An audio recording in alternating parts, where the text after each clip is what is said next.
Сайн уу манайхаа дараагийнхаа бичлэгээр уулзаж байна. Энэ удаагийнхаа бичлэгээр BGX Reach зурлалын Season 2-ын Part 2 буюу төгсгөлийн ангиудыг нь ярьж өгөхөөр бэлтлээ. За тэгэхээр бичлэг рүү орохоос өмнө оюутан сорогчдод зориулаад гясны хэрэгтэй мэдээлэл дуулгаадахыг та хэд маань алгасалгүйгээр хэдхэн секунд гаргаад сонсоод аваарай. Та хэддээ л хэрэгтэй гоё мэдээлэл дуулгах гэж байгаа шүү за. За Terranova брендийн зүгээс Back to School-ийг тохиолдуулан нэлээд гоё амьдрал урамшууллуудыг зарласан байгаа юм байна. Тэдгээрээс нь дурдах юм бол 2025 оны хавар зууны сонгогдсон загварууд нь ердөө 3900-аас 39900 төгрөгөөр худалдаалагдж байгаа юм байна лээ. Мөн дээрээс нь Back to School-ийг тохиолдуулан 300 мянган төгрөгөөс дээш худалдаа авалтад өвөр хөвчлөглөж байгаа. Джинс өмд авах юм бол 2 дахь бараан 50% амьдралтай гэдэл зөндөө олон төрлийн амьдрал урамшуул залгачсан байгаа дээр намжиж очоод сонирхоод үзээрэй. За тэгээд хамтран ажилласан Terranovад баярлалаа. Бичлэг рүү орцгоё. За өмнөх анги маань Жина Жины 2 сүү тавьсан гэдгээ зарлаад дууссан бол үүний дараагаар нөгөө 2 хосын эмэгтэй нь гарч ирээд баахан хэрүүл шууган тарьснаар үдшилэг тэгсгээд дуустдаг. Бас нэрээ Жина маань өөрт нь ашигтай байсан болохоор л хүмүүст ингэж мэдэгдэхийн тулд Жинүүтэй сүү тавьж байгаа гэдгээ зарласан юм байна лээ. Ер нь бол ингэснээр манай хоёр хосууд гэхээсээ илүү ажил хэргийн хамтрагч маягийн холбоотой болцгоодог. Үүний дараагаар Сотугон Ким Хэйнтэй юм ярьж сууж байгаад санамсаргуу Diamond 6-аас гарсан гэдгээ юу ч бодлого хэлсэн чинь нөгөө шулмын шууд л тэр дороо Сотугоныг хаяад яваад өгдөг. Хөөрхимийн баян нэр хүндтэй болохоор нь Сотугонтой үерхэж байсан юм байна лээ. Тэгээд Diamond 6-аас гарсан гэдгийг сонсонгуудаа ингээд шууд л хайчихдаг. Нөгөө талд хоёр хосын эрэхтэй нь өмнөх явдлаасаа хойш засарсан юм болов уу гэж бодсон чинь яг хэвээрээ өөр охтуудтай зугаацаад л явж байгаа юм байна лээ. Тэрийг найз охин гадралчихсан даах гэж байсан чинь гинт манай Жинүү гарч ирж тусалж маслаад л ягаад ч юм найз охинд нойртож эхэлдэг. Жанагийн явуулгуу эсвэл өөрийнх нь бодсныг төлөвлөхөө юу гэдгийг нь хэлж мэдэхгүй ч ямар ч гэсэн санаатаагаар ингэж ойртож байгаа нь тодорхой. За тэгээ энэ хоёр найз залууг нууцаар дагаж байгаад өөр охтуудтай зугаацаж байгаа гэдгийг нь мэдчихээд явсан хойгоор нь яг тэр бааранд нь манай хийн нэгчтэйгээ хамт ирчихсэн явж байдаг. Юу хийж байгаа юм бол гэсэн чинь өмнө сарантай уулзах үедээ ушины өдөөс зөвхөнд нь өснгийг нь авчихсан бөгөөд тэрнээс болоод нөгөө нэрийн нуцалдаг итүүбэр юм байна гэж зэжиглээд баталгаатай мэдхийн тулд энэ дуудаж олзгоор олсон байдаг. За тэгээ яг уулзалтж байтал гинтэл нэг царайгаа нуусан хүн гарч ирээд нөгөө ушины утсыг нь аваа цухтаачдаг. Үнэн бүтлгүү гараад ингээд хамгийн чухал нотлох баримттай утсаа алдчихсан тэр. За утсаа алдах нь яахан алддаг юм бэ? Гэхдээ энэ утас яагаад Исаранд явж байсныг нь асуудал яг хэрэг гардаг өдөр Исараны ахын дээр явж таарсан юм бэ лээ. Ушиныг төлгсөн хүн эрэгтэй хүн гэдгийг нь мэдэж чадсан ч царайг нь харж чадаагүй байж таардаг. Тэгээ бас тэр үед Ушины утсаар бичлэг хийж байсан болохоор ямар нэг хэрэг болцохоор зөөл үлдсэн байж магадгүй утсыг нь авсан ч цоожиг нь гаргаж чадалгүй дүүдэлдээгээд явсан бөгөөд тэрийг нь манай хэд ингээд алдчихдаг. Ингэснээр ер нь бол манай хүний нүцгэн бичлэг нь бас нэг аюултай хүний гарт орчихлоо л гэсэн үг. Үүнээс гадна тэр утсан дээр юу байгаа гэдгийг нь мэдээ тулгаалсан хүн бол Ушиныг алсан хүн байх өндөр магадaltaй гэж үзээд нэгдүгээр хэрэгтнийг барихын тулд бас давхар тэр утсан дээрээс өөрийнхөө бичлэгийг устгахын тулд тэр хүнийг олохоор шийддэг. За тэгээ камерын бичлэг шалгаж байтал нөгөө хоёр хосын эрэхтэйн дэнд явж байсныг анзаарах бөгөөд хамгийн чухал нь утасны хараас хөөж явах үедээ Исараа нь хулгайчтай айлт мөргөлдөөд хоёулагаар дээрээ баазрын шарх авсан юм байна лээ. Тэгсэн чинь яг маргааш нөгөө хоёр хосын эрэхтэй нь гараа боцгосон явж байгааг хараад түүнийг эрэхтэн гэдгийг мэдэж чаддаг. Нэрэл нөгөөх нь Ушиныг унгасан алуурч мөн байх бөгөөд утасных нь кодыг гаргаж өөрийнхөө бичлэгийг устгачаад доторхыг нь ухаж байгаад манай хийний бичлэг байгааг олж мэдэнгүүтээ найз охиндоо хаачаад өгчдөг. За энд нэг иймэрхүү юм болж байгаа хооронд нөгөө тал Жина маань нэлээд том асуудалд орчихдог.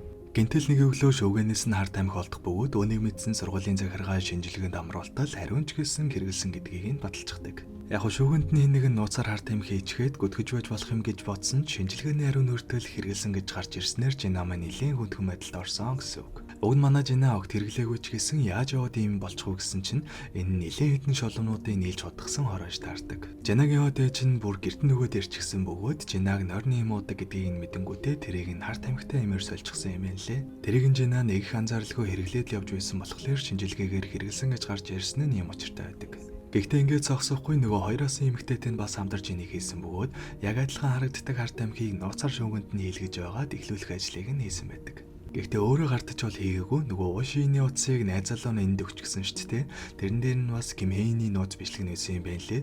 Тэгэхээр нь түүгээр нь дарамтлж байгаад нууцаар Жинагийн шүүгэнд хэлгсэн байж таардаг. Ингэснээр Жина маань нэлээд шалтаа буух бөгөөд аав нүртэл түүнд уурлаж гадагшаа сургуульд явуулахаар болдог. Хамаг юмд бүтлгүүтэж амар шалтаа бууж байгаа нь л гадаад руу сургуульд явахаар болдог нас. Зөөз тэрч явах тий. Гэхдээ манай Жинагийн талд Жинүүгээд нэлээд ухаантай хүн байгаа болохоор энэ асуудлаасаа нэг хөдөлгөөн гарч чаддаг л да. Нөгөө хойд ээж чинь Жинагийн имийг солих ажлыг Жинагийн туслагаар нь дамжуулж хийлгэсэн юм байна лээ. Тэрийг Жинүү олж мэдээд туслагатай тохиролцоонд хүрч чадсанаар энэ бүхнийг туслагын зохион байгуулсан гэд хэргийг даалгах харуулдаг. Мэдээж манай Жинүүд хойд ээж болон туслах хоёрын ярилцаж байх үеийнхэн бичлэг навгаа олохлоор ээжтэй нь уулзаад хүнлэнгөөс оролцохоор болгодог.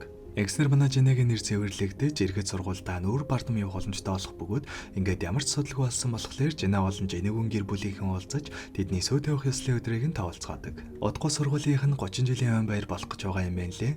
Тэгээ ер нь Жинагийн гэр бүл сургуультай хамгийн өндөр хандив өгдөг нэр хүндтэй гэр бүл учраас түүний сүйд явах ёслыг сургуулийн ойтод авахцуулж хийх саналыг захирал гаргах бөгөөд энэ ч хоёр талын гэр бүл таалагдаж тэр өдөр хийхэр болдог. Энэ хооронд дахин нэг удаа бүтлгүүд ламссан нөгөө хоёроос эмэгтэй нь бас л гандан буурахгүй дараагийн орлох ажиллагаандаа ордог. Энэ удаа болохоор уушины утсан дээрх бичлэгийг ашиглаж манай Хэйнийг сүрдүүлэхээр болдог. Удахгүй болох сургуулийн өн баяр дээр манай Хэйн зурагчдыг төлөөлж үг хэлэх хүнээр сонгогдчихсан юм байна лээ. Тэгээд тэр үеэр Жина бол Ким Хэйнийг өндрөөсдүүлсэн хүн гэж гүтгэх юм бол бичлэгийг чинь устгая гэж сүрдүүлдэг. Манай Хэйн чинь угаасаа тэр эргийн зорын ганц гэрчний юм болохоор ингэж хэлэх юм бол Жина ер нь нэлээд том асуудалд орхон тодорхой. Ингэснээр Жинач нэлээд том асуудалд орж энэ хоёроос эмэгтэй ч гэсэн өөрийнхөө эргээс малтарна гэсэн үг. Эсвэргээрээ Хэйний хувьд бичлэгээ устгуулчих юм бол бүх асуудал нь ингээд дуусчих учраас бас л Хэйнд маань ашигтай санал. Гэхдээ л одоо хүртэл нүрэн дээрээ л хатуу харагдаж байгаа ч яг цагаат болох юм бол ганц гайгүй хандаж байсан Жинад ийм муухай зүйл хийнэ гэдэг нь бас л хүн сонголт. За тэгээд бөөн бодол болчихсон явж байтал гинт баахан зодуулаад цустайгаа утгалчихсан Кимэйнтэй даралдах бөгөөд манай хүнээс өөрийг нь түлхсэн хүн бол нөгөө хоёр осын эмэгтэй нь гэдгийг цагтаад үнээр нийлээд өгөөч гэж гуйдаг. Гэхдээ манай хүн хэлий гэсэн ч нөгөө нотлох баримт олох зүйлтэй өмнөх хэрэгээс олоод Жинад өгчихсөн болохоор одоохондоо чадахгүй нэ гэдэлсэн чинь Кимэйн шууд нүднийх нь өмнө машинд хариулаад амиа орлцдог. За юу болоод хин зодуулчихсан явж байгаад гинт ингээд амиа орлцох вэ гэсэн чинь нөгөө хоёр осын эрэгтэйд нь зодуулчихсан явж байсан юм байна лээ. Гэхдээ зодсон шалтгаан нь гэсэн чинь найз охиндоо аягдсан ураар шал хамарлгүй энэ Ким Хэйнд гаргаад зодсон байж таардаг. Ер нь бол энэ Ким Хэйнийг эмнэлгээс гарч ирснээс хойш энэ найз залуу нугасаа л байнга дээрлэхэд зөрдүүлдэг байсан юм байна лээ. Бас дээрээс нь нөгөө найз охинд бичлэгээр нь сүрдүүлж байнга дарамталж илдээ үе мэйлэхэд сэтгэл зүгээр нь дарамтлаастай. Тэгээ хоо цорын ганц гэрчээсээ тусламж хүссэн ч бас л чадахгүй гэсэн хариу авснаас олоод эцний ингээд амиа орлсон байж таардаг. Ийм хүндхэн зүйлийг нүдээр үтсэн Хэйн маань ягаад ч юм Жинаг хэрэгтэн гэж гүтгээд бичлэгийг устгуулах саналыг нь зөвшөөрөхөөр шийддэг. За тэгээ бодлогоос өдөөг өдөрж ирэх бөгөөд манай Хэйн дайзан дээр гарч ирээд хэрэгтнийг зарлахтаа Жина биш яг жинхэнэ хэрэгтэн буюу нөгөө хоёр осын эмэгтэйг нь өөрийг нь халуурчин гэдгийг нь шууд хэлчихдэг. Гэхдээ яаж ингээд өөрийнх нь бичлэг цацагдхаас айлгүй шууд үнээр нийлчихв гэсэн чинь яг тэр нууц бичлэгийг нь тоглоулахаар бэлдчихсэн байсан хүнийг нь эсараа олж очоод зогсоохоор төлөвлөжчихсэн л байсан юм байна лээ. Дээрэс нь яг тоглуулж эхлэх үед нь Жинүү бичлэгтэй нь холбогдоод бүгдийг нь ямар ч их үсэргүй болтол нь устгаж чаддаг. Гэнт Жинүү маань юу аймаар хакерын чадвартай болчихоо гэсэн чинь айл эртнээс царайгаа нууцлаад бичлэг цацаад байсан нөгөө айхтар баригддаггүй хар нохоо гэдэг ютубер чинь манай Жинүү байсан юм ээ лээ. Тэгээ яг угаасаа иймэрхүү юмд авьяастай учраас энэ зэргийн юм болж Жинүүд асуудалгүй л гэсэн үг. Ер нь бол манай Хэйн гинтэл Жинаг хэрэгтэн гэж хэлэх саналыг нь зөвшөөрсөн учиртай байсан бөгөөд Жина, Исаран, Жинүү дээрэс нь нэмээд зодуунтай өртөл уулзаад манай хэд бөөндөө төлөвлөгөө гаргачихсан л байсан юм байна лээ. За ингэснээр ямар тач хоёр осын эмэгтэйг нь нэгмсэн дарж авах бөгөөд үүний дараагаар Жинүү гарч ирээд сургуулийн захирлын баахан багтыг нь дэлгээд араас нь авийнхаа ч гэсэн хууль бусаар хөрөнгөжсөн залилын хэлсэнгээд бүх гэмтэрхийг нь нотлог баримттайгаар олон нийтийн өмнө дэлгэж орхидог. Бас нэрээ нөгөө хоёр осын эрэгтэйг нь ч гэсэн юугүй зүгээр өнгөрөөх үү Ким Хэйнийг амиа орлох байдалд хүргэсэн гол хүн бол тэр гэдгийг Содоонд нээлж өшөөгөө авах боломжийг нь үлдээдэг. За ингээд бүх зүйл дуслаа гэж бодтол Жинад маань ч гэсэн бэлдсэн юм байж таардаг. За тэрний үеийн гэсэн чинь Жина маань нөгөө хойд ээжийнхээ нууц бичлэгээр нь сүрдүүлж байгаад бүх хувьцааг нь өөр дээрээ авчихсан юм байна лээ. Дээрээс нь Жинүү бас Жинагийн аавын хувьцаанаас нь нилээдгүй ихийг цуглуулчихсан байсан бөгөөд тэрийгэ бүгдийг нь Жинад шилжүүлдэг. Өн дээр нэмээд Жинагийн ээж нь ч гэсэн өөртөөсөн хувьцаагаа Жинад шилжүүлсэн бөгөөд энэ бүгдийг өөрийнхөө хувьцаатаа нийлүүлснээр аавынхаа хувьцаанаас ч их хувьцаатай болчихсон байдаг. Ингэснээр манай хүн чимээгүй явж байгаа даавасаа компанийг нь болгож авснаар ингээд ээжийнхээ өшөөг авч чаддаг. За тэгэхээр нь бол манай хэд бүгдээрээ сансандаа үрж чадах бөгөөд төгсгөлн Жина маань Хэйн дээр ирж ажиллах санал тавьж байгаагаар киноны маань 2 дугаар улирал дуусдаг. За энэ 2 дугаар улирал бол яг л нэг савнгийн дуур шиг нэг ядаргаатай баах эргэлтүүдтэй бүр үнэхээр муу болсон байна лээ. Тэгээ юу болоод яагаад гинт ингээд муу болчих вэ гэж хараад үзсэн чинь найруулагч нь солигдчихсан юм байна лээ. Ер нь бол эхний улирлынхаа далдан чүрхээргүй үнэхээр таарах болсон байна лээ. Тэгээ хэрвээ 3 дугаар улирал нь гарахаар болоод яг энэ найруулагчтай авах юм бол би бараг л ярихгүй байх гэж бодож байна. Яалтчгүй эхлүүлчихсэн болохоор хүчээр л дуусглаа. Зяац тэгээд нэг юм кино байлаа. Кино муу байсан ч гэсэн бичлэг маань таалагдсан бол дараагийн удаа дараараа дараах хэвшлэр олцтлаа. Түр баяр та.